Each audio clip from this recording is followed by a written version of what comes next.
Salam. Assalamualaikum warahmatullahi wabarakatuh.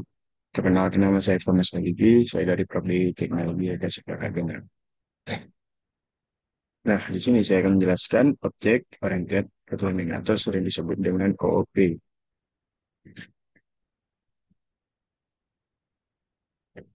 Nah, OOP sendiri ya suatu paradigma pemrograman yang berfokus pada penggunaan objek dan kelas untuk merancang, mengorganisir kode OOP. OOP memungkinkan kita untuk membangun aplikasi yang lebih modular, lebih struktur, dan lebih mudah untuk kita pelihara dengan cara mengelompokkan data dan fungsi-fungsi yang terkait ke dalam entitas yang disebut dengan objek. Nah, di sini terdapat dua, yaitu ada kelas dan objek. Nah, apa itu kelas dan objek? Kelas dan objek adalah dua konsep dasar dalam pemrograman orientasi objek atau sering disebut dengan OOP. Nah, kedua konsep ini saling terkait dan bekerja sama untuk mendefinisikan perilaku, mendefinisikan struktur dan perilaku dalam pemrograman, dalam program. Nah, sini terdapat juga analogi sederhana antara kelas dan objek. Kelas itu ibaratkan atau seperti rencana bangunan. Misalnya kayak desain rumah gitu, kita mau bangun rumah kan kita desain dulu dengan yang namanya kayak aplikasi yang bisa 3D gitu. Bisa mendesain luar atau dalam. Nah, sini kita mendesain rumah yang menjelaskan bagaimana rumah tersebut akan dibuat. Sedangkan objek, nah, objek tersebut itu adalah rumah yang sebenarnya dibangun berdasarkan rencana. Misalnya kayak pas itu rencana kita bangun mobil. Nah, sedangkan objek itu udah mobil yang nyata, gitu. Udah mobilnya. Disitulah perbedaannya dan analogi sederhana tentang kelas dan objek. Oke, kita lanjut. Nah, di sini kita akan membahas yang pertama itu kelas. Kelas adalah cetak biru. Nah, cetak biru atau template untuk membuat objek. Nah, berarti ini kan templatenya hanya kayak rekayasaan aja gitu. Yang aslinya itu objek. Objek itu adalah kayak realnya gitu.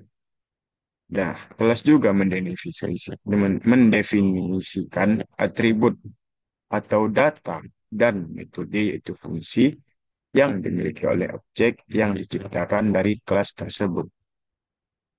Nah, kelas ini juga adalah sebuah kelas PHP, kelas di PHP yang didefinisikan dengan kata kunci kelas atau dengan huruf CLASS.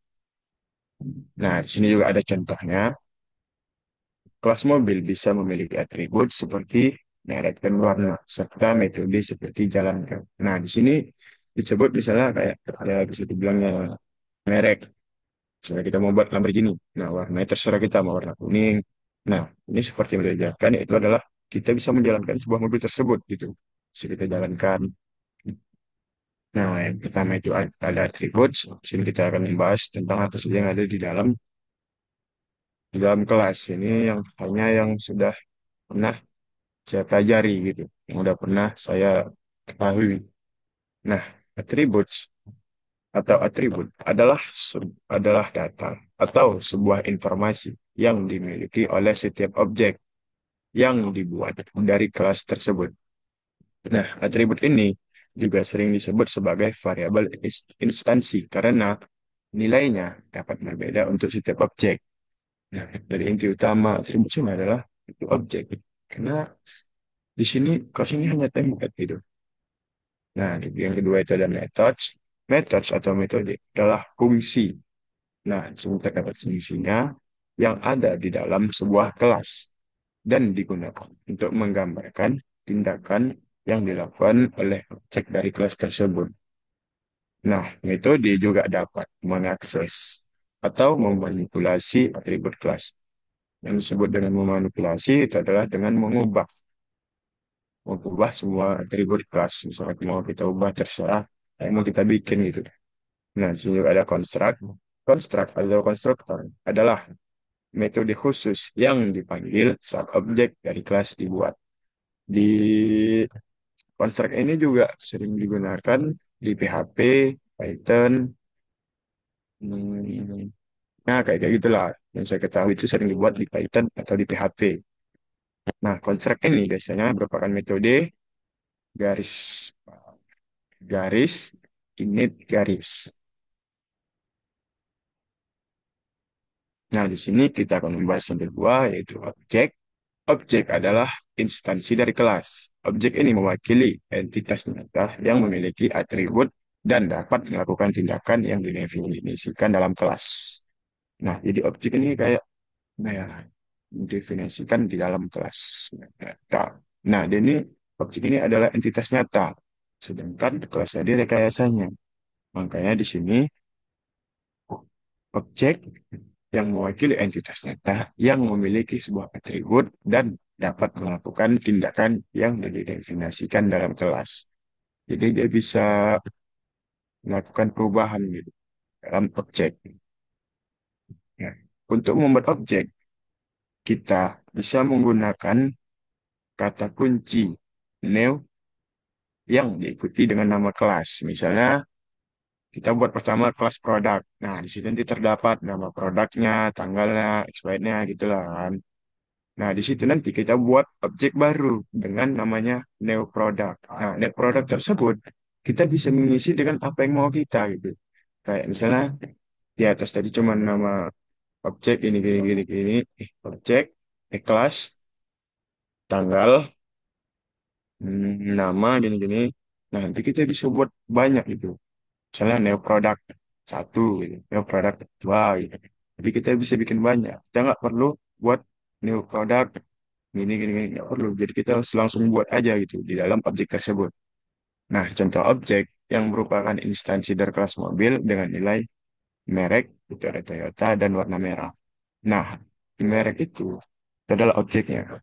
Atau merek itu adalah kelasnya. Nah, Toyota itu adalah objeknya dan warna itu kelasnya dan merah itu adalah objeknya. Kenapa? Karena kita di sini bisa merubah merek terserah kita.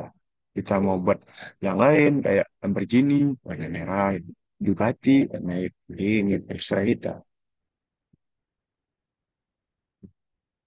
Lanjut. Nah, di dalam kelas, di dalam objek juga memiliki atribut dan metode. Tetapi ada sebuah perbedaannya. Kenapa? Karena di dalam objek tidak memiliki yang namanya konstruk. Konstruk hanya terdapat di dalam kelas. Nah, atribut objek adalah variabel yang menyimpan data atau informasi spesifik untuk objek tersebut. Setiap objek juga memiliki nilai atribut yang bisa berbeda satu sama lain. Atribut ini sering disebut variabel instansi.